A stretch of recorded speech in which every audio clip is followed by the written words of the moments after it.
No, that's okay.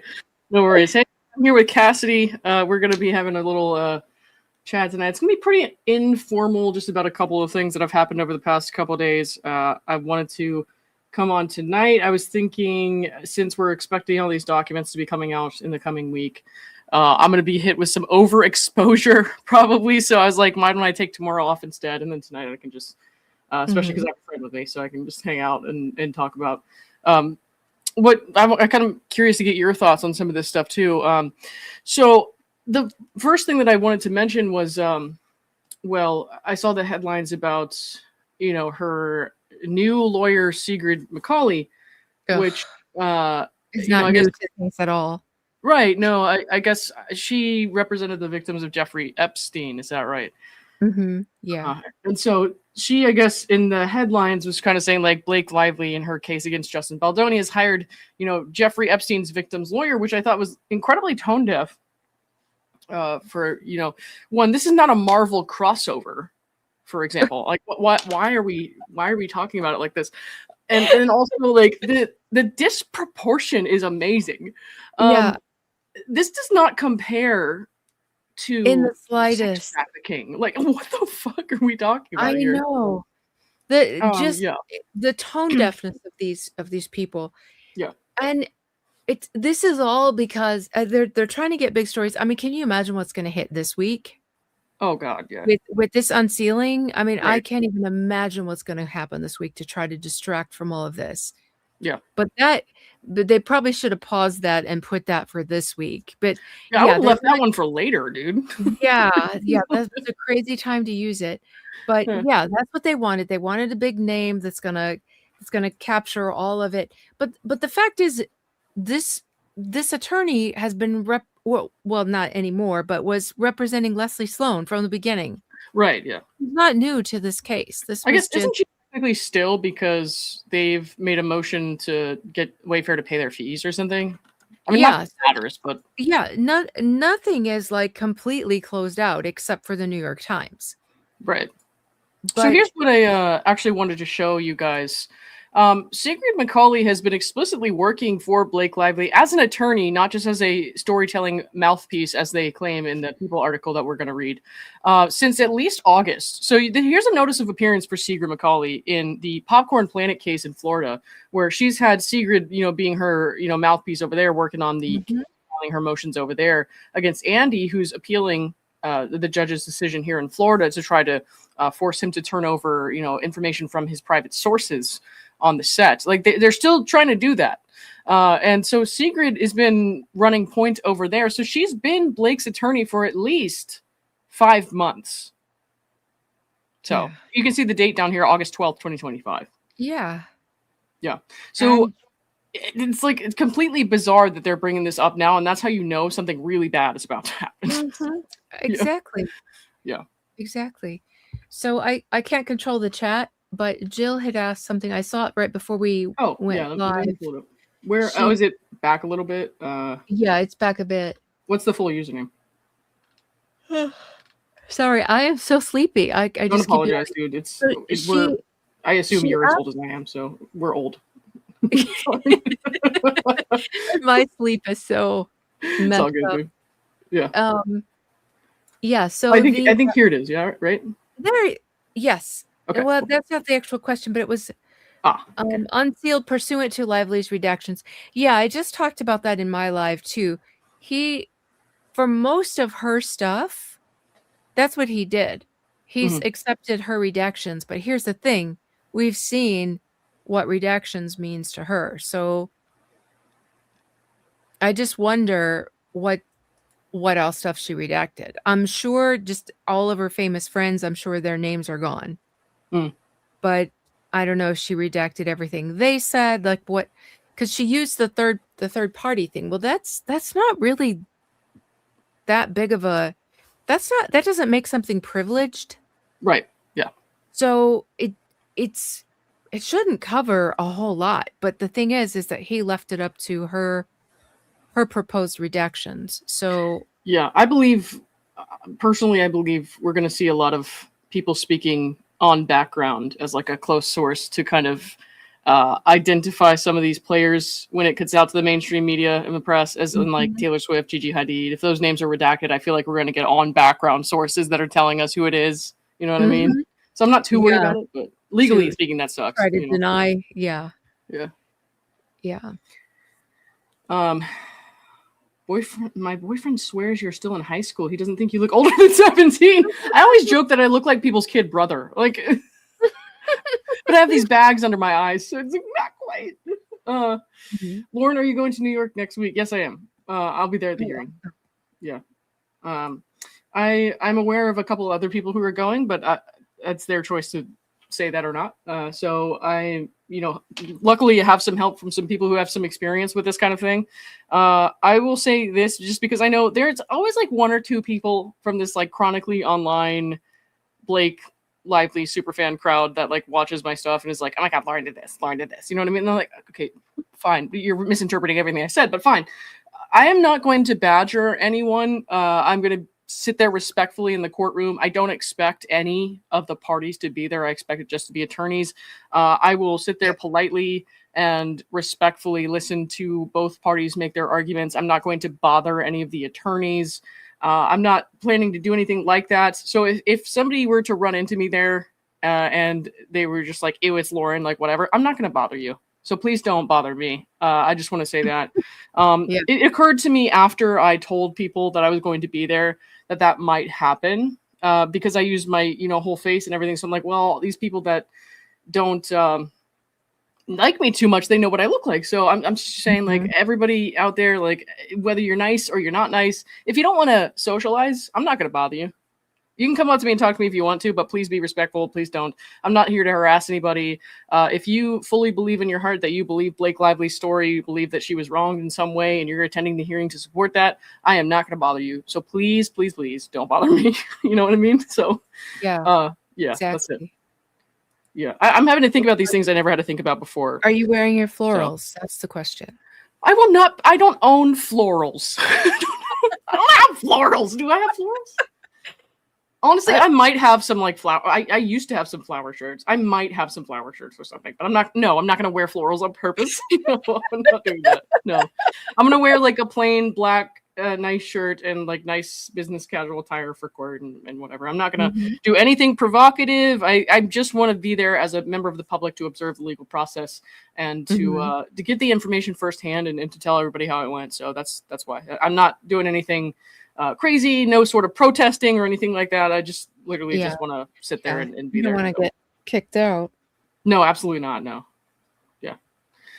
Also, I don't have any desire to offend people around me if they're like, like super like, oh my God, we watch Lauren online and we hate her because she does. I have no desire to offend people. They just find me offensive. You know what I mean? So I'm not making a statement. I'm out of my way to do it. It just happened. Yeah. I'm not going there to make a statement. I'm just going there to observe a court proceeding. So right. In our federal courts. I don't even understand people who leave nasty messages on YouTube. It's like, I'm not going to do that. If I go, I'm not going to be looking for trouble. Right. Yeah. I mean, I feel like with the YouTube people, I don't know if you have the same experience, but a lot of it was early on, and I feel like it's fizzled out a lot. The ugly YouTube comments. It's not as bad now. Yeah, it's not as bad now. Yeah.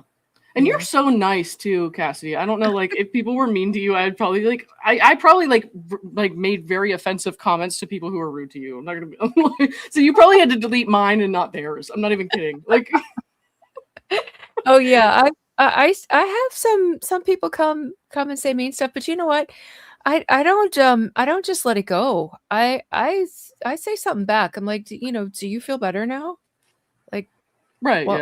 What was the point of you coming here to be rude? I do address it when I see it. So. Yeah, and then I say, shut up, you're a bitch, and then I later complain that they think that I'm an asshole. So,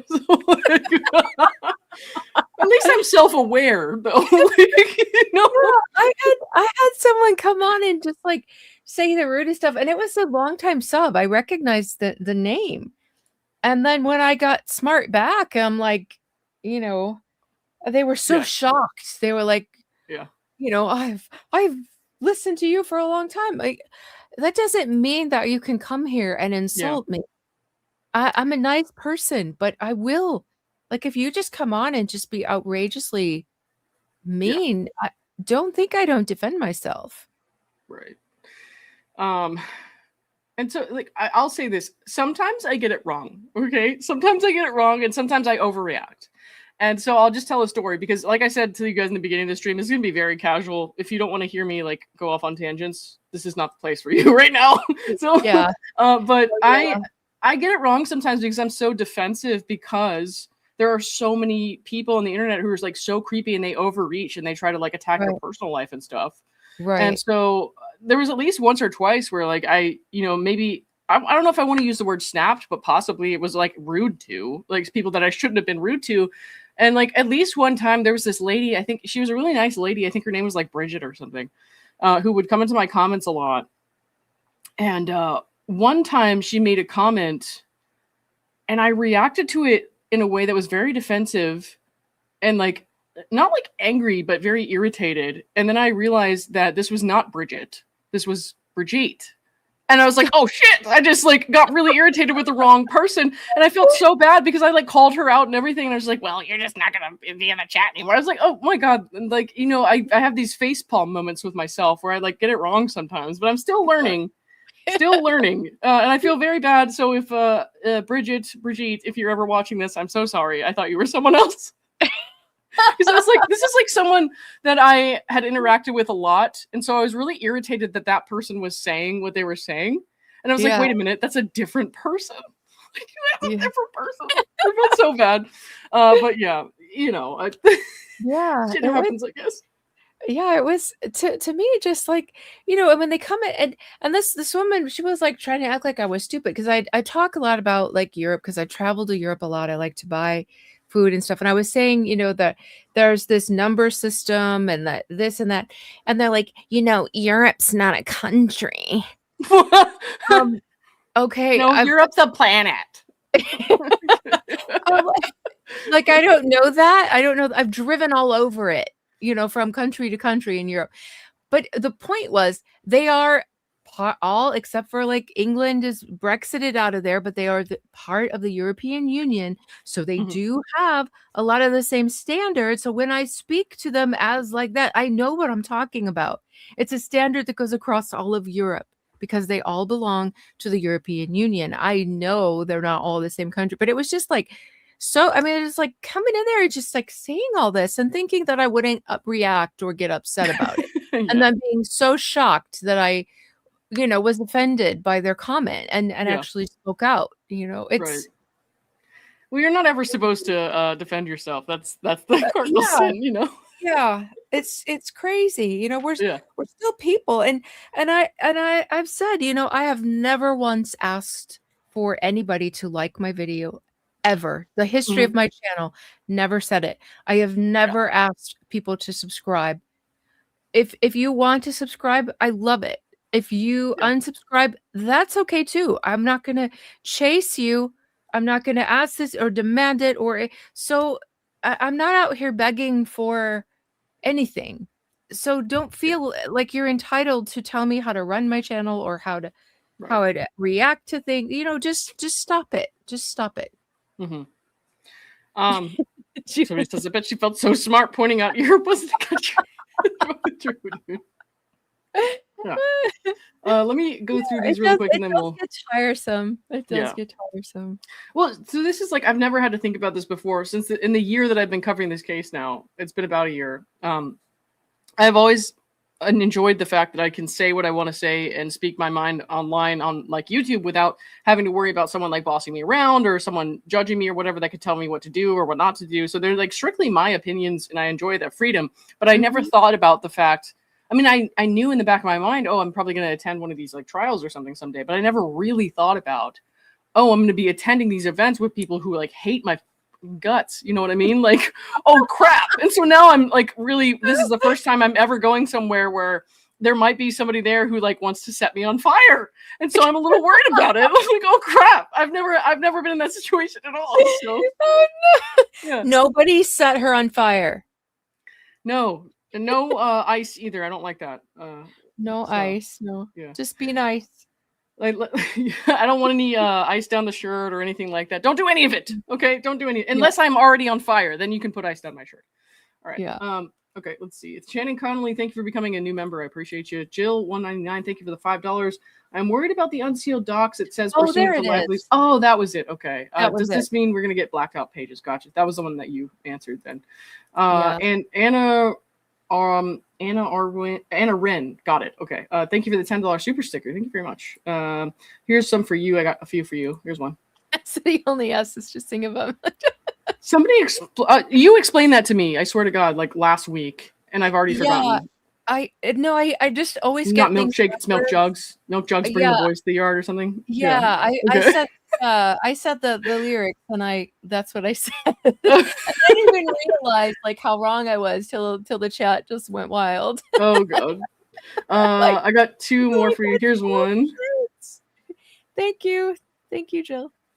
Do you not sing like the milk jug song every time you get a super chat, or? Yeah. Here's one more. Oh, thank you, Lori. Here's what I want you to change.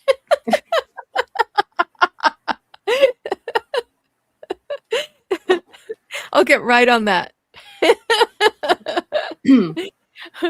Yeah, I've said before, like, oh, I didn't realize I hired a manager. Mm-hmm. Oh yeah. You know what it is? It's the neurodivergent RSD. Do you know what that is? I certainly do. I live with that. Yep. Yeah. And it's extreme. It's very hard to battle or to like put in a normal perspective when that's happening. Yeah.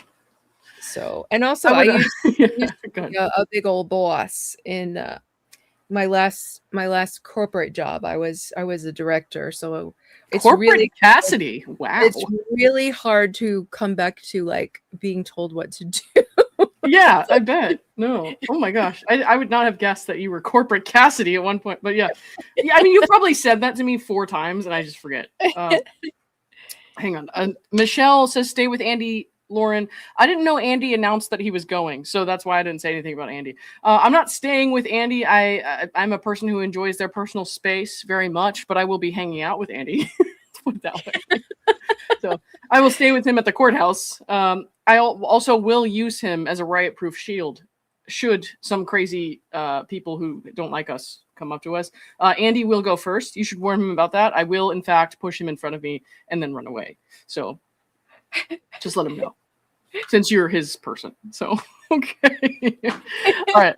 Let's get into what we actually came here for. Anyways, so here's this article before we get into the the unsealing stuff. This Blake Lively hires Jeffrey Epstein's victim's lawyer ahead of Justin Baldoni trial. I just showed you guys Sigrid McCauley has been filing motions, or not motions per se, but making filings for Blake Lively in court since August. This is not new information. It is at least 5 months old. So he's literally been her lawyer since last year, and now we're hearing about it in the context of this is Jeffrey Epstein's victim's lawyer, which I felt was pretty like tone deaf. I don't know if this PR move really did anything in her favor. Maybe she really thought it would, but wow. Yeah. Let's see. Blake Lively has. Oh, go ahead. And I think there's also one thing they didn't factor in is that people just glance at things and think that their brain has sorted it. Because when I first read it, I completely missed the victims part. And I thought that it was Jeffrey Epstein's lawyer. That's not a headline she would want. Right. You know what I mean? Yeah, I do. A lot of times you glance and your brain captures like the important words and doesn't see it all. And then you run with it. Like it took me a minute and I was like, oh, victims. Yeah, so, no, that's way more on brand for her. Right? Yeah. Right. So the PR people behind all of this, I feel like my feelings towards the situation between Justin and Blake on set, the alleged sexual harassment that I feel like never was, and the retaliation aspect, I feel like that definitely never happened. The PR people, even when I look at these headlines today, I'm like, there's like something in this, maybe for the Stephanie Jones case, not the Blake Lively versus Justin Baldoni case, the Stephanie Jones case, maybe she has a legitimate grievance with some of these PR people, I don't know. It doesn't mean she's not a little nutty about the situation, but there's like some stuff that was going on. I read through that whole deposition with Justin, and I read what the lawyers were saying to him, and I thought if they really planted some of this information like to the Daily Mail and stuff, and without telling Wayfarer after Wayfarer asked them not to do this, I'm like, is there like a legitimate like PR grievance here that maybe just has nothing to do with Justin Baldoni? I don't know. Did you see all that?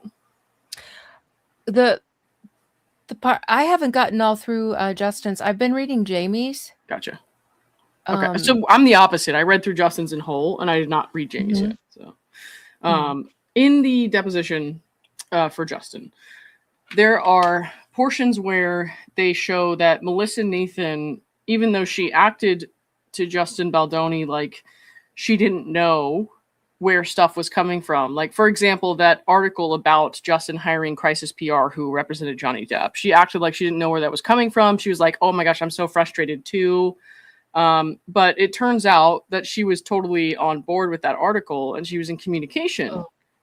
Then there were text messages to that effect, where she was talking to the reporter about that article, and she knew about it before it even came out, and then she's talking to him after it comes out as if she had no idea, and then she says, I don't know, Jen says she didn't talk to them, I have no idea where this is coming from, but it turns out she was actually the one to talk to them about it. So I wonder if there's more to this Publicist lawsuit than meets the eye, but it has nothing to do with sexual harassment and that type of thing. And then so like when I see these PR headlines these days, I question so much more. I'm like, what is going on here?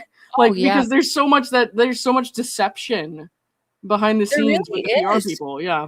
They don't even tell their clients what they're doing. Like they totally defy their clients' orders sometimes. Not orders, but like their clients' wishes. Their wishes. Yeah. It makes no sense. Yeah. Yeah. Wow. No, I didn't realize that part. I knew that Stephanie had done it. Yeah. And then they had to like sit her down and be like, stop it.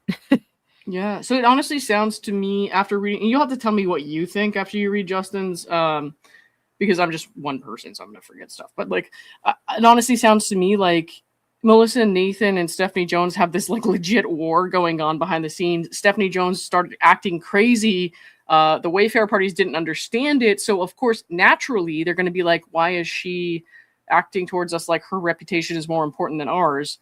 And then Melissa Nathan behind the scenes this entire time seems to have been pulling some strings that they were unaware of against their wishes when they said no negative press, no, only positive stuff. And then Melissa Nathan apparently, and I can't say for sure, that's why I'm saying apparently told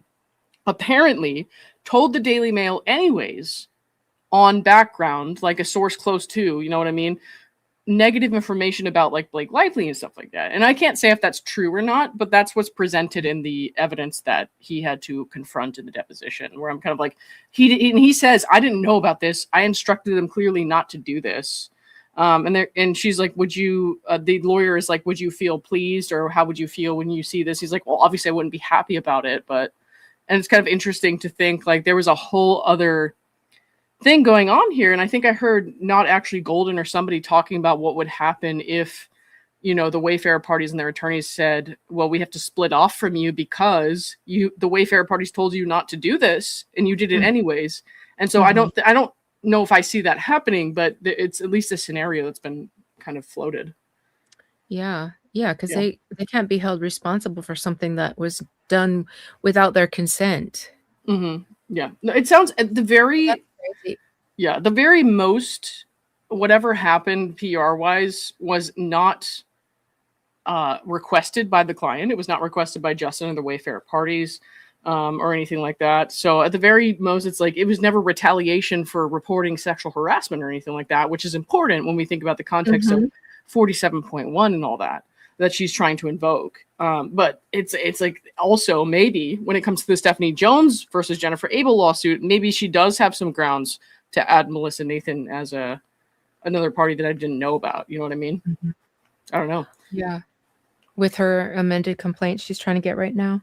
Yeah, I don't know. Like I've read both the filings in that, and I don't know if she has a great case for adding her on this late, and mostly because they didn't do their due diligence. But I'm like, why are you suing Jennifer Abel and not Melissa Nathan? Yeah, because that doesn't make sense to me. Yeah. So Because it's personal to her. She just so upset at Jennifer Abel for leaving. I guess. Yeah. It does sound very personal between the publicists. Yeah. Especially when it comes to, like, I guess Jen was leaving Stephanie's company and all that. And I get that that was like a stressful time or whatever, but I'm like, damn, you really filed a whole lawsuit against Jennifer Abel and you didn't even include Melissa Nathan as a party? Well, she did. You know, I'll tell you, after reading some of the stuff, like, these PR people. Yeah. It's nutty. Yeah. Kind of awful. Kind of the case and Coslow conversation was just awful. I have not read that. So there's so much stuff that, like, I've read this, you have not read that, and vice versa. So it's like, it's kind of hard to have a full, like, a fully briefed conversation. But yeah. What did you think about it? What did it say? No, they were just like mean girls, because they just like texted all throughout the day to each other about everything. First of all, I was shocked by the scope that Blake was able to get their entire conversations that had nothing to do with her, a lot of it. But at the same time, I was reading it, I'm like, wow, you guys are not nice people. They talked terrible about everybody. They really trashed Jen Abel. The stuff they were saying, like, they're just a couple of mean girls. I was really, really shocked. I can't imagine, like, having those kinds of conversations with a colleague. Mm-hmm. Yeah, it was I probably wouldn't say that to coworkers either. I don't know PR that way. So there'll be people who do know the PR space who probably think, like, you guys are you just don't know, right? You know what I mean? Like, yeah. I don't know. It's still kind of jarring to see as somebody who doesn't know that world. Like, oh, it's crazy. Yeah. Yeah. And it's still like a work relationship. Like, yeah. Be professional. I don't know. Yeah. No, that makes sense. I don't know. I could never just be that mean to people, like, for no reason. I just feel like it's so risky to talk about somebody like that when you're in this space, but, like, that's just me. I don't know. I also just don't know. Somebody here said I'd let Melissa sink, but that's just me. I'm like, I kind of would too, dude. That's kind of what I'm getting at. It's like, I would kind of just let her burn too. I'd be like, dude, you did this shit. Yeah. And that's okay. So to be fair, my opinion right now is totally based on only what we've seen when the other side has redacted, like, everything. So my opinion could change dramatically. You know what I mean? Like, dramatically. Yeah. So don't hold me to that in, like, a month from now. But, like, after reading what I've read, I was kind of like, holy shit, you guys are awful. But, like, I will say this for Jennifer Abel and Justin's deposition. He said that she had, like, called him crying and said, like, I'm so sorry. These text messages where I'm, like, talking about you're going to come out or came out. And I'm so sorry. I didn't mean what I said, but, like, I was so frustrated that you wouldn't do something at the moment, where she thought that it was the best thing to do. This was a high stress situation for everybody involved. She wanted him to, like, do something that he was like, I won't do that. And so she said to her coworkers, colleagues, whatever, oh my God, he's like, and she started complaining about him. And we've seen those texts, you know? Yeah, she was frustrated. She was very, apologetic, and he forgave her. So if he forgave her for that, I feel like, there's some grace to be given there. I'm not gonna, like, harp on her or whatever. I do feel like the crisis PR people, though, have been doing some interesting stuff. Yeah. So, yeah. Anyways, what a world. I could never survive in that world. That's for certain. Yeah. And there's, lots of conversation to be had about PR, which unfortunately are going to be one-sided at this point, which the only reason I started talking about that was because Blake's PR team is obviously trying to float this idea that she is in line with a victim of Jeffrey Epstein. Let's see here what they had to say. These minors who were trafficked. Yeah, gross. Yeah, let's put Blake's face up there with them. So gross. This is what Sigrid said, I guess. It is a privilege to get to work with Blake Lively's world-class legal team on it. Well, they can't even answer their emails, ladies, so I don't know how world-class they are. I'm just saying, as someone who's been on the receiving end of their bullshit, on a case that's at its core is about a woman who was subjected to a hostile work environment and is being attacked for standing up to protect herself and another female coworkers. Yeah, that's the problem. That's the problem. It's not because her complaint was microscopic, but she needs, like, IMAX level moral posturing. It's not because she turned social awkwardness into a humanitarian crisis. No, that's not it.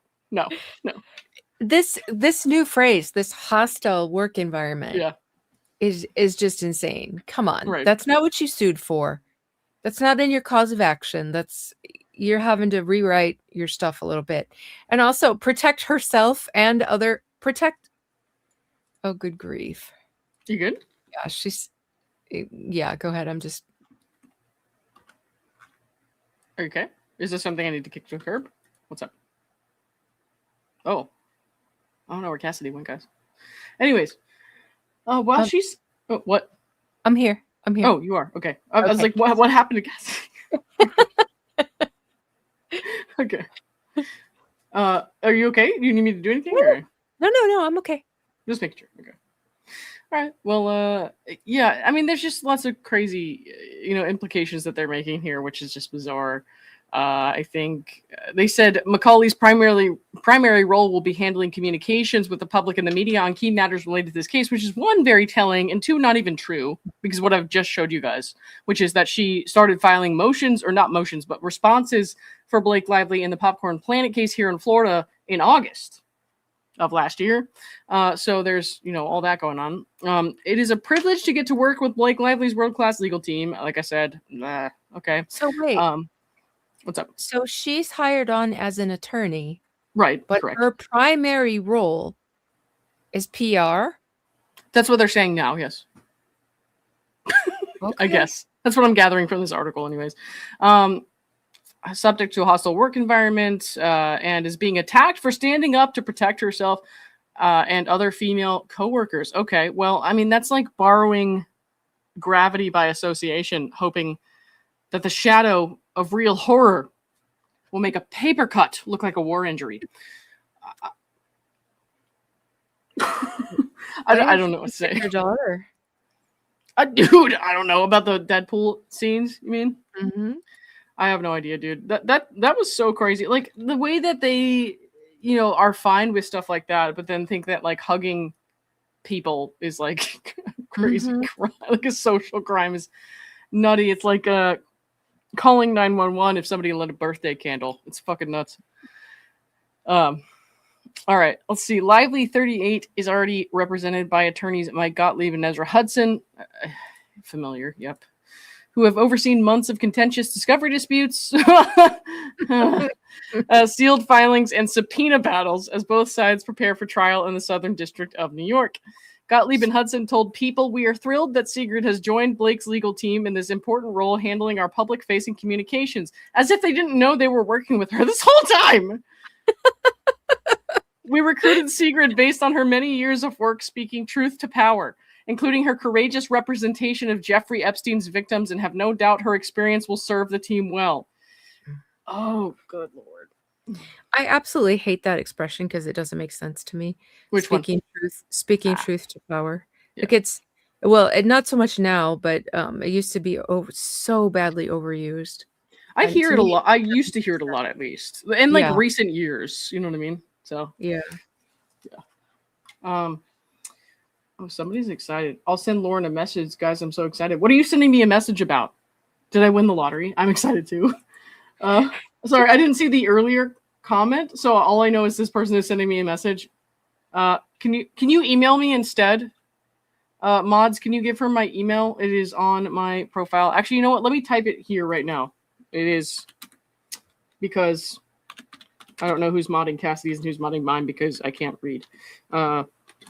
This is my email. Email me instead because I will not see your message on social media. If you DM me anywhere, I will not freaking see it. Like my requested messages, my message requests from people that I don't know, it's a place where things go to die. So yeah, I don't like to message because you have a falling out with someone, and guess what happens? There's your DMs out there. Yeah. Like people love to put DMs up. You think you're speaking privately, and next thing you know, there they are. Right. Or somebody who wasn't even on the conversation posts DMs that they weren't even a part of, that somebody else has shared with them. And it's like, yeah. Mm-hmm. Yeah, no, that makes total sense to me. I get it. I think that I've been a little reckless in the past with some stuff, but it's kind of like I could if I really had to, I could explain. Like when things look bad, if somebody were to share one side of a story, but it's like these days, especially after what you and I went through with like people will say like the craziest shit ever on sites like Reddit or something like that. It's like this is delusional. I've just kind of learned to let it go. Like they can believe that story if they want to believe it. I'll just let it go. So like I do try to when I can communicate with people, but like at the same time, I'm also trying to live a healthy outside life of this and work. And between this and work, I spend like 12 hours a day working basically. So I don't get a chance to check all my messages all the time. And it's like, I would love to like be talking to everybody who is like supportive. But unfortunately it's like, I think you probably have this experience too. It's like overwhelming sometimes where it's like, there's a lot. I'm like, I cannot possibly respond to everything. You know what I mean? So yeah, I used to be able to read all of my comments. Yeah. And now I just can't. Like there's just not enough time. Oh yeah. No, I remember my YouTube channel is about 2 years old. I remember a couple of years ago, I did my first, stuff with the Laura Owens case, a fake pregnancy lady case, the one that Omar was involved in. And I remember being able to answer all my comments and being like, I would even say in a separate comment and be like, guys, if I don't see everyone's comments right away, I'll come back and respond later. And I would like have time to do all that. Right. But like, I can't do that now. It's like, oh shit, I feel bad. Me too. Yeah. Cause I'm going to miss like some really nice people. And like, I'll see it later and I'll be like, it's been 3 weeks, so I can't respond to this now. I still appreciate it. So when you guys leave us comments, like we'll see it eventually, but like we can't always respond right away, I think. Yeah. So that's my experience at least. So yeah. All right. Let me keep it moving here because I'm just babbling on. Okay, so they're talking about more of Macaulay's work here, which is just and not saying that the work that she did in the Jeffrey Epstein case, like that's important work, and like what she did was incredibly, noble and impactful, but using it here now to try to equate this to Blake Lively's situation where she was, maybe hugged or told that she was birthed or something, like that's not are we actually comparing these two things? Like this is it kind of degrades her former clients. Absolutely does. And like I said earlier, it's like calling the fire department if someone lights a candle. It's like, what the fuck is going on here? Like, they kind of borrowed the victim's tragedy here to give Blake Lively's moral tantrum some like gravitas or something. And I'm like, this is not, I would be pissed if I were one of the victims here. Like, I don't like care much to dig into the lawyer's past. I don't judge people for defending certain people, even if they're like people who are not well liked and obviously guilty. Like, for example, like, Justin's lawyers, the headline when Shapiro, I think, was hired was, oh, Diddy's lawyer. And it's like, he's guilty like Diddy. You know what I mean? And like, so they're trying to paint it out now that she's innocent like the Epstein victims. And I'm like, this is ridiculous. Like, lawyers are going to do their jobs to the best of their ability, no matter what position they're hired for. And we need people like Shapiro to defend people like Diddy, because if they don't get a fair trial, there's a pretty good chance that shit gets overturned and they get off. Right. You have to have good competent defense attorneys. You can't just like give them the worst of the worst or the least qualified or the laziest and be like, everything will be fine, because then they spend, I don't know how long in jail before they appeal and it gets overturned for incompetence of counsel or whatever. Like, you have to have good defense attorneys too. It doesn't mean that the next person that hires them isn't a good person. It means that, that person is good at their job, I guess. Oh, I see what someone's saying. What's that? That they heard that the point of this story is that, yeah, there it is. Go ahead. Is that true? I don't know. I've never seen this before. Interesting. I heard they did it because her name came up in the Epstein files, and they put this out so it would come up instead. Oh. I ordered the Virginia Geoffrey book on my Audible, but I haven't been strong enough to listen to it yet. Like, I feel like I have to be in a certain spot to even be able to hear it. Mm-hmm. But I wanted to support it. I mean, I know she's passed, but I just feel so bad for her. Yeah, I saw a lot about that. Was this? This is only like a couple months ago, right? Yeah. Yeah. Yeah, her book just came out. I was like on the wait list for it because I just wanted to support it. Yeah. Omar says they're filing ineffective assistance of counsel appeals no matter who the attorney is. That's true. That's true. I'm just saying, if you don't have competent defense attorneys for these people who we hate, right? If they file these ineffective assistance of counsel appeals, then they might be right. And then that would be bad because then they would get, possibly get out of jail. You know what I mean? So like, I'm saying like, yes, they'll file it no matter what. I'm just saying we don't need to give credibility to that by saying they could only have, the most stretched out public defenders ever to defend their cases. I'm saying like, I don't fault Shapiro for being on Diddy's legal team. I don't think that means she's a terrible person. I think we need defense attorneys, competent defense attorneys, good defense attorneys. So you can't just use counsel or affordability or anything like that as an excuse for why you were convicted for your crimes, if that makes sense. Yeah. That's a good Omar point. says they virtually never work, almost never, almost. Lauren, don't ever say stretched out. Shut up, man. You've said way worse. Don't even tell me that. Don't F with Justice has a good comment. Let me see. I'm gonna mute for just a second. Yeah. So this victim lawyer is going after Popcorn Planet Andy in Florida. She's pursuing a content creator subpoena because Lively didn't like his coverage. Yeah, I mean, she hasn't even seen the coverage yet. The thing is, like, he was making a documentary that basically tells other people's side of the story. He reached out to everybody, and I know this because I was filmed for the documentary. So, like, I went to Andy's house and did some filming for that. God bless Andy and his cameraman because I was awkward as hell. I'm not good at being filmed when I feel like there's pressure. It's different right now because I'm, like, talking in my house. You know what I mean? But I was sitting there and like he was asking me questions and all of a sudden I would draw blanks and I'd be like, yeah, it's ridiculous. So like if they ever get the raw footage of that interview, it's just gonna be like 45 hours of me being like, no, but no, I was there. I was there with LC. We filmed on the same day. And so I know that how much work he put into that and what was going on behind the scenes there. There was nothing like, honestly, nothing that should have prevented it from coming out by now. But unfortunately, because she has the money and the resources to use somebody like the lawyer for Jeffrey Epstein's victims to fight it, now the story from these crew members who talked to Andy and from all of us who talked to Andy cannot come out. And it sucks. I was wondering like why he didn't just put it out there. Yeah, well, I mean, she did the subpoena to him a month before it was supposed to come out. So I think it was a month from airing it, or what's that?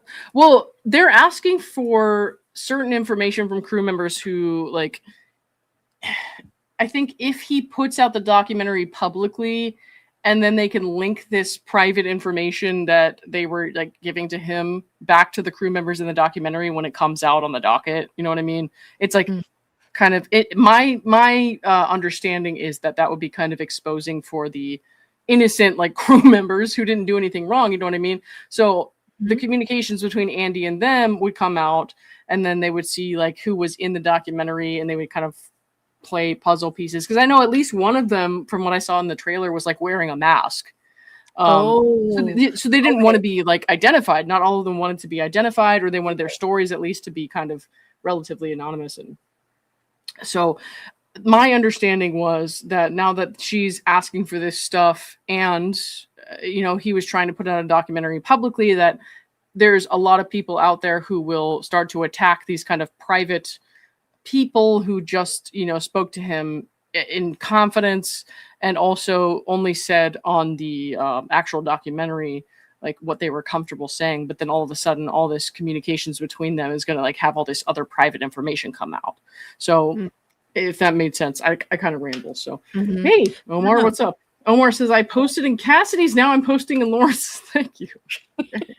I sent Omar a present for his dog, and so I expect when Omar gets it that he will show everyone what it is. Here's something for you. Oh, okay. It says, it's Oh My Lord. I mean, you got to have a name like that so that every time somebody speaks to you, they have to say that. Oh My Lord. Yeah, Thanks, oh my lord. It says, "Hi Cassidy, it's Mr. Lord. Can it be possible that Ezra the space slug?" Space slug. That gets me every time. Like Jabba the Hutt is planning to get a mistrial for the unredacted. I don't think you can get a mistrial for something like that. At this point I cannot see what their strategy is. I think they're just winging it and trying to get through it. Yeah. With their ridiculous case. Ezra the Yeasty? Oh no. No. Omar, if you would like to come and air your thoughts out, please feel free. Usually Omar's not free this time of night in my time zone, so just let us know if you want to hop on. I feel like he has a lot to say here based on that comment. Is your wife still gone? Is his wife still gone, you said? Yeah, I was just asking. Is he getting Yeah, he's well, is he with the 3 dogs then, alone? No, he had the kids. And the dogs? And the dogs. Yeah, that's like a lot. Children. Yeah. It's basically 6 children. Yeah. Yeah. Send me a link. I got some time. Oh no, this is about to get so unhinged. Okay, hang on. Oh no. Let me share this link real quick. I'm gonna email it to you, Omar. I'm typing his email address into the search bar instead of Gmail. Just letting you guys know what this is going to be like. So I'm just answering Jeanette's question. She asked, "Do you know anyone else going?" So Lauren had said when she first came on that she's going, but she's leaving it up to the others to discuss if they want to discuss that they'll be there. Because, like, if I was going to go, for instance, I wouldn't tell anyone I was going to be there. So some people may, just because you just never know. I should have asked your advice. But it's like, we're like 6 weeks too late because I told people like almost 2 months ago, I was like, I'm totally going to go. So it's like way too late, you know what I mean? Yeah, the times I've gone to hearings in South Carolina, nobody knew till I was gone and made sure I ducked and dodged all the cameras. So, but at least in federal court, there's no cameras. So true, yeah. The only hearings I've actually attended in person before were like family court trials. So the fake pregnancy lady Laura Owens that I was talking about, I filmed her trial against my friend Clayton, who was like, he used to be the Bachelor, and she accused him of like impregnating her with twins, which was fake, of course. But I went and I got permission from the court to film that, so I had to live stream that trial. And then the other one was in California family courts in San Francisco against one of her other victims, same lady, different victim, same scam. And they didn't allow any sort of filming at all. So it was like, it's kind of interesting. But then this one is like definitely very strictly locked down, I guess.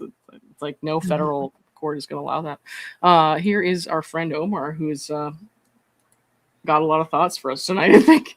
Hey, what's up? How's it going? I'm just well, prepping for Brad. Me and Brad are gonna do like a political showdown. Oh, I didn't know that. In a debate. So is he taking the opposite side of you? He is taking the opposite side. We're gonna try to not make it about politics, but Wait, how is that supposed to work? It's a political debate, right? Well, it's just about ICE tactics. Oh, ICE tactics. Okay. Legal or not. And he has thoughts. And I told him that I would do it.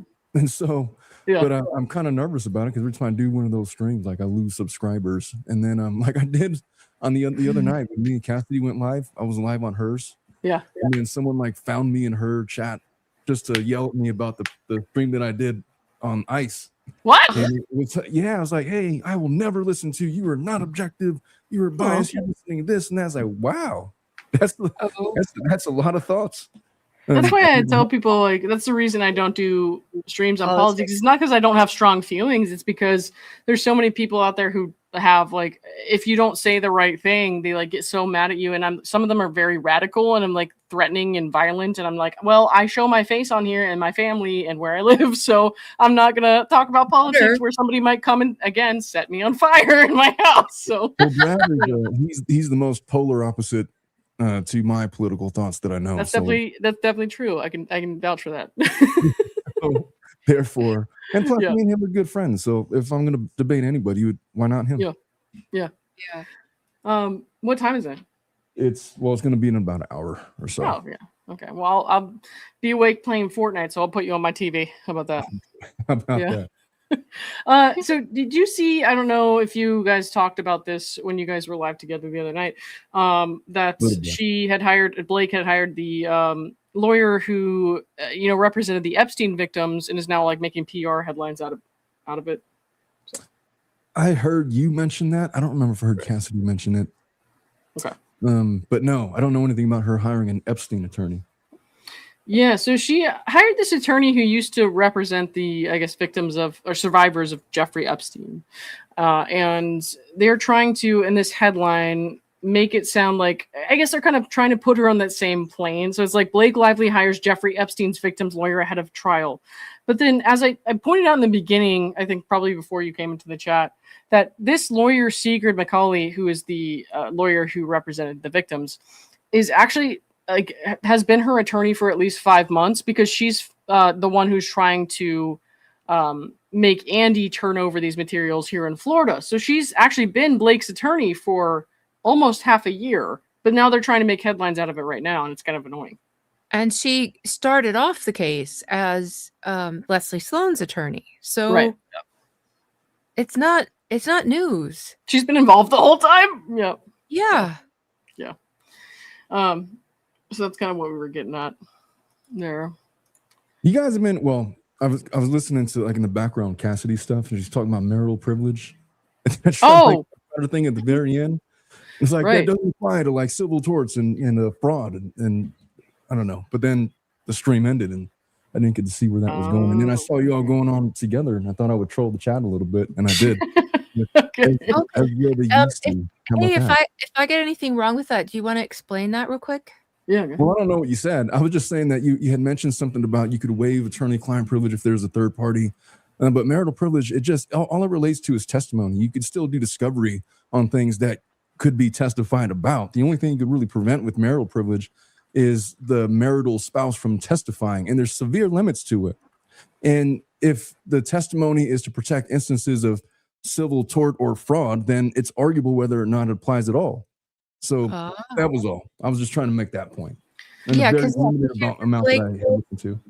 Blake was that was in a recent filing like last week that they said she invoked the marital privilege. Yeah. Right. I would have been like, invoke this. These are communications surrounding fraud. The theft of a movie. Yeah, and I was just saying, if they had conversations with anybody else in the room, that doesn't apply anyway. If there was somebody else in the chat, if they shared it, that doesn't apply anyway. And it's literally not the same as attorney-client privilege. It literally just results or is limited to communications between spouses. And it only affects testimony. So you can still discover stuff that was in the room. So, like, for example, if there's an attorney there, there's a reasonable expectation you're having a private conversation with your attorney. That's protected, unless, like, somebody does something to unprotect it. But there's no such protection like that for marital folks. If there's third or fourth parties that are privy to the communications, then it's no longer privileged, no matter what. You can't protect against it. And so that would have been the difference. It's just a shaky privilege to invoke in civil court. I was confused. I thought that only applied to criminal court. So I saw that and I was like, wait a minute, what? It's more ironclad in criminal court, I guess, is the difference. Okay. With civil, it's arguable whether or not it applies. It does apply, just with a lot of exceptions. Mm-hmm. Gotcha. Huh. So how about that? Wait, so what do they do from here then, though? Because they said that she invoked marital privilege on this stuff, but then it didn't sound like they were arguing against it per se. So what would happen there? Well, I think that it's, like I said, it revolves around testimony. So, like, if they're planning on getting Reynolds to roll on Lively, probably unlikely. So they probably don't care about it. They probably have enough. Like, they're not really pressing the marital privilege issue. And of course they're going to invoke that because they invoke everything. And that's just kind of what you do. I'll invoke it. And if they want to argue against it, then they're free to do that. I just don't think it's that big of a deal in this case because they kind of already have all the information. Gotcha. Yeah. There's not any mystery with this case as far as I'm concerned. And he offered to sit for a deposition too, like make up your mind, because yeah. Well, that's where it would be invoked, right? Like at a deposition, right? Like tell me the dirt you have on Blake. Well, I can't because she's my wife. And then there would be motions if they were going to do something like that to ask questions that would pierce the marital privilege based on certain exceptions. And so the reason why they didn't argue against this is probably because it's not ripe yet. Oh, okay. Ripe, like a muley or yeasty. Not yeasty, please. God. Let me see. I don't think we need to read much more of this article here because it was almost like kind of a recap of stuff. Like the Gossip Girls actress edition comes at the critical moment in the case, except it didn't because she, went 5 months ago to file motions for her in Florida. So whatever.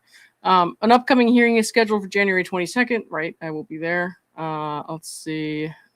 In the May 2025 court hearing, Gottlieb confirmed Lively herself will take the stand. Well, yeah. Does she have a choice? Yeah. I don't know. I mean, have a choice, right? I guess she could not take the stand, right? But wouldn't that look terrible? Wait, who's taking the stand?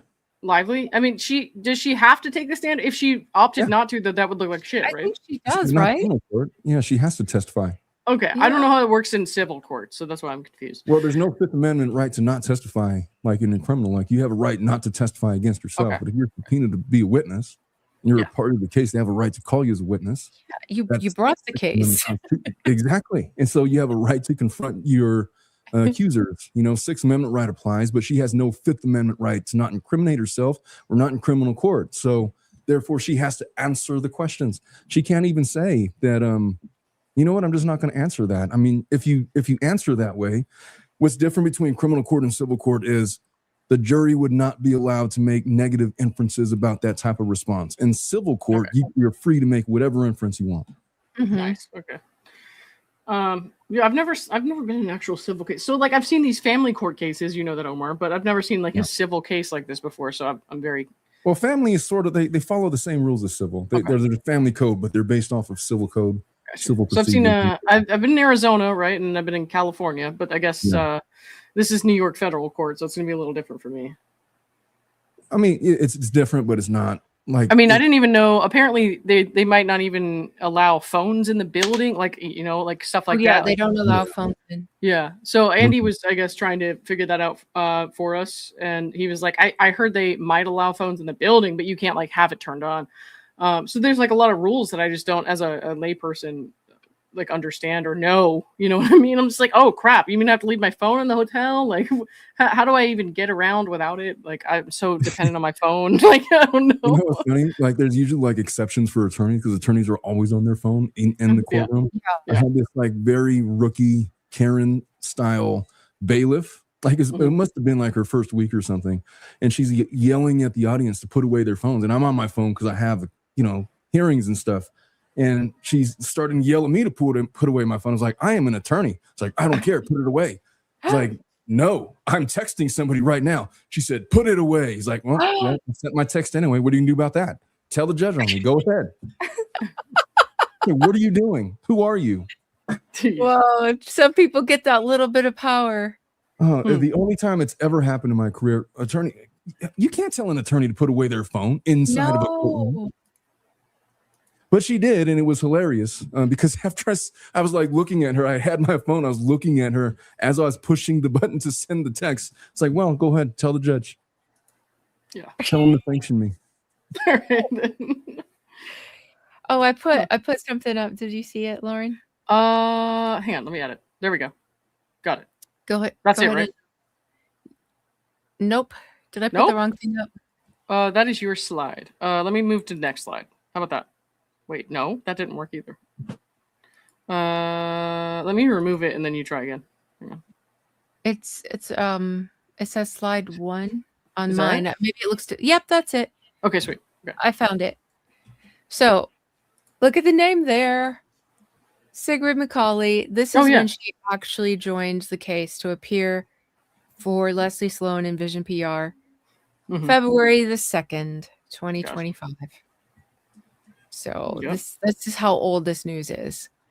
And then she hopped over to to Blake, and I don't know when she switched over to Blake, but you had that thing from August where she's officially been filing documents for them in court since at least August, maybe before that. I don't know.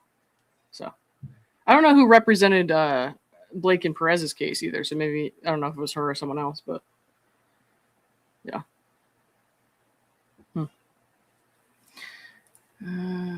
Is this the attorney that you guys were talking about, Sigrid McCauley?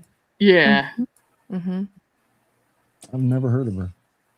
She was, I guess, one of the attorneys for the Epstein victims. Oh, okay. Which is like I said before, like I don't really care about an attorney's past so much. Like they came out when Justin hired Shapiro, and they were like, "Oh my God, he hired Diddy's lawyer. Of course he did." But like with this one as well, it's like, well, this is Jeffrey Epstein's victim's lawyer. I'm like, can we stop with the ridiculous dot connecting there? Yeah, any defense attorney you hire is gonna have had of course some not so nice client. Well, they gotta represent guilty people too. Sometimes, even if it's just like take a plea or something like. Well, that's exactly right. I've represented murderers. I've represented people that have committed horrendous crimes. Put it that way, like the worst of the worst, scum of the earth types. And but not because I'm trying to like cause some grave injustice. It's just because I was a younger attorney and I'd have no choice about who I was representing. I assumed it was because you like murderers. So I know. That's the rumor. The times that I have represented folks that I knew was guilty, I never took those cases to trial. Just never. Yeah, it's never happened. And so I don't fault attorneys either for their past representations of clients. Yeah, I heard Omar is planning to represent the Zodiac killer when he's found. So. Isn't he dead? Probably. It's been a long ass time. He should be dead. Yeah. I don't know. I heard he was Ted Cruz for a second. So I don't know, man. Did you not ever hear that joke? Ted Cruz is the Zodiac killer. Ted Cruz. You need to look that up. Ted Cruz is the Zodiac killer. No matter how you feel about Ted Cruz, that was he's not even funny. Old enough. No, but that's why it was funny. It's like they tried to make it like he looked exactly like the sketches of the Zodiac killer. And like, it's Ted Cruz! Ted Cruz is the Zodiac killer! You know what's funny? Like, they did this whole documentary on Netflix about who's the identity of the Zodiac killer. They really made it a compelling case that it was this other guy that just died like a few years ago. And it turns out it was some other guy that died like 20 years ago. I was like, oh, well, that was for nothing. Yeah. Yeah, I remember there was a movie was it Jake Gyllenhaal? That was really good. Was back in like what 2008 or something. I'm about to look that up right after we finish. Yeah, that was good, and I was like, oh, that must be him. Yeah. I don't doubt it. That I'm looking at Don't F with Justice comment. Yeah, Marital does not impress me. Oh, actually, Marital. quite a few of their attorneys. Mike Gottlieb does not impress. Ezra does not impress me. I mean, I never thought Meryl Streep was a great lawyer. I bet she would be amazing. She's amazing at whatever she does. Yeah, she is. I saw a pic of the Zodiac killer that looked like Ryan. Oh God. I have this like weird. I don't know. Do you guys ever wake up in the middle of the night and you're like, I'm gonna go back to sleep, but then you start reading something or thinking about something else, and then you're like, 3 hours later, you're like, I'm still awake. So my recent one was like the Golden State Killer. I don't know how I came across this, but it was like 3 a.m. I woke up and I was like, well, let me just scroll my phone until I get sleepy again. And I came across this thing about the Golden State Killer and how he's found out like not too long ago because of DNA evidence. And then I was like, I was sitting up in my bed at like 5 a.m. It was like, I'm about to be killed by the Golden State Killer. That's the kind of thing that goes through my mind. That's what happens in my house. So. Anyways, just thought I want to know that.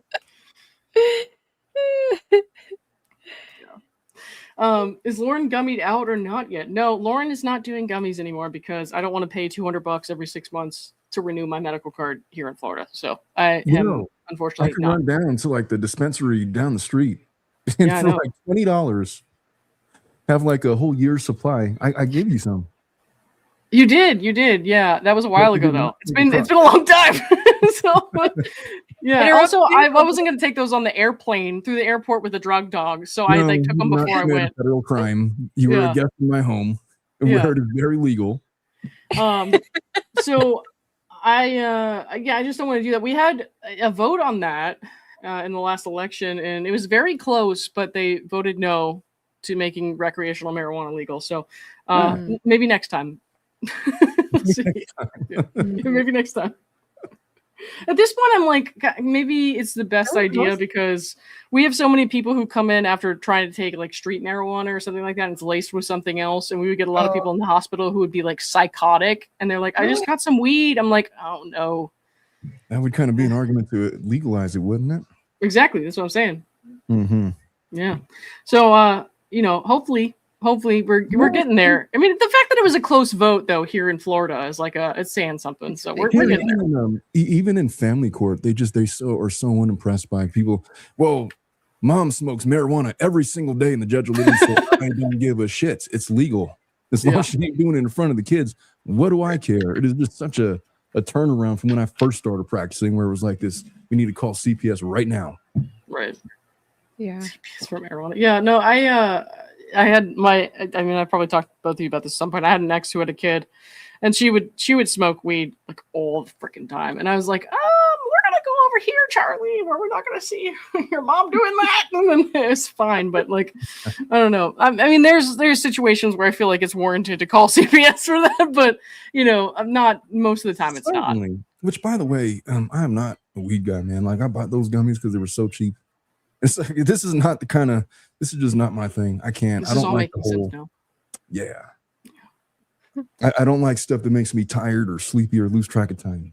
He gave it to me. He was like, "This is like X number of milligrams or something." I was like, "Are you trying to kill me?" It was not a lot. It was like 10 milligrams. That's a lot for me. I cannot do that. I can't even do half of that. I could do a fourth of it, maybe. Well, when I first got it, because I got two different kinds. Like, look, this one's 10 and this one's 5, and this one says.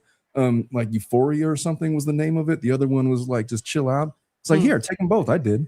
Yeah. I was fine. And then she took them both, and she was stonewalled there for a little bit. She couldn't move. I had to carry her and put her in the bed. Yeah. Have you guys seen that stuff? People, it's like mixed with their drug, and it like makes them bend over and just like become like a zombie.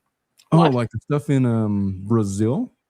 Like the zombie drug in Brazil? You're in the States too. Oh, it is. Oh, I didn't know that.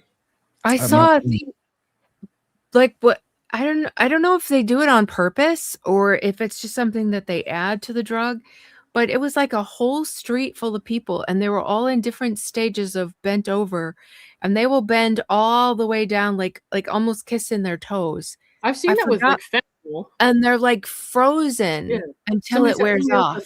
Huh. I've seen a lot of people on fentanyl do that. Is it? Is it Maybe. fentanyl? Is that what it is? It could be something else, but I'm just saying. I've seen kind of like animal tranquilizer or something. Fentanyl is a very deadly narcotic. Yeah. I don't think that involuntarily bending over is the consequence of fentanyl. I'm like, literally, if you get a whiff of that, you could instantly die. It's like, so if people who take fentanyl in like pill form, sometimes they just get like they'll get like really tired and like sleepy looking, and then they'll just bend over and they'll just sit there for a long time. It's kind of like their frozen time or something. And we would get a lot of those like right outside of our hospital where the emergency services people would have to like pull them in or like put them on a stretcher or something, because they would take the fentanyl and they would like, this is how they adapted to survive, which is like, because this was a very impoverished area.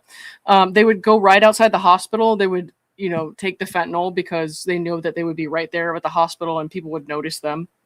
And so when they slumped over and they got like all stony, people would bring them in, and then they could get Narcan to reverse it. And so it was kind of like a survival technique they would do for addicts. And it was very sad to see that, but it happened a lot. We would get a lot of hunched over, bent over people sitting outside the hospital who were just kind of like, they were in a daze. With fentanyl, no kidding. Yeah. No idea. Mm-hmm. Fentanyl lean, somebody said. That's what they call it. The fentanyl lean. Yeah. It was a sad thing to see, because you would see it sometimes in teenagers, and I'm like, damn, what did your parents do to you, man? So it's crazy. Yeah. All right, guys, I think take off and go to bed soon. What's up? It's called xylazine. It's not xylazine. I have no idea what that is. Yeah. You lost me there. How do you spell that? XY. Oh no, flesh eating. Wait, what? What is this? I'm sorry. Who's eating? Who? Like, I didn't know about that, but yeah, it's. I think the place where I saw it was like a whole street. I think it was somewhere in Philly, but yeah, they get like frozen and stuck bent over. It's really, really awful. Is anyone eating anyone? I'm sorry. I just want to clarify. All the cannibal people are in Florida, as far as I'm aware. The last time the guy in bath salts that ate some guy's face. Yeah, that's here too. Yeah, that's where I live. Yep. It started around here, like 45 minutes from where I live. I remember seeing that as a teenager. I'd never seen anything like that before because I was like a sheltered, child. I was like 15. I started reading on the internet because I was allowed to use the internet because back in the day, like the internet wasn't a big thing yet. And I was allowed to read the internet finally by myself. And I saw this article about some guy eating someone else's face. And that's when I first learned about drugs. I was like, oh shit. But yeah, I remember zombie bath salts guy. That was right here in St. Augustine, like 45 minutes from where I live. Yo, I remember the early internet when it was like dial-up connections and like it would take like 20 minutes to download an article. And I would remember being like 13, 14 years old trying to like download a picture of a Sports Illustrated magazine model or something. It would take like 45 minutes to an hour and still not be there. And then mom would walk in. It's like, what do you download? It's like, what? It's Sports Illustrated. Leave me alone. For a homework project. Dial-up was when was dial-up a thing? I think when dial-up was around, I was like, I want to say like 5th grade playing Neopets. Well, it was they used to have like 28K modems and 56K modems became a thing like in 92 or 93. I was born in 92. So. Yeah, and then they started having like what do you call it? Those high-speed connections, but with the still through the phone. I forgot what it was called. I know what you're talking about, but I don't know the name of it. Turn of the century. Yeah. In the like early 2000s, and then it all kind of just took off from there.